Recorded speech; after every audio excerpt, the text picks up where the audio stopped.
For you.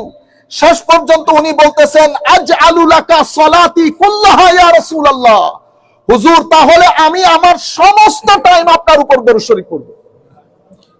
উনি বলতেছেন, then he said, Holy Prophet sallallahu alaihi wasallam, should I devote all of my prayers to you?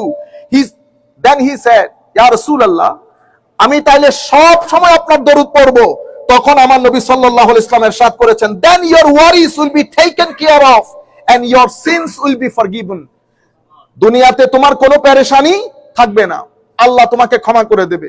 অন্য রওয়ায়াতের মধ্যে এসেছে ইজান, তাহলে ইয়াকফিকাল্লাহু মা আহাম্মাক মিন দুনিয়াকা ওয়া আখিরাতাক, আমার নবী বলেছেন তাহলে Allah is sufficient for you in what concerns you in this world and in the hereafter.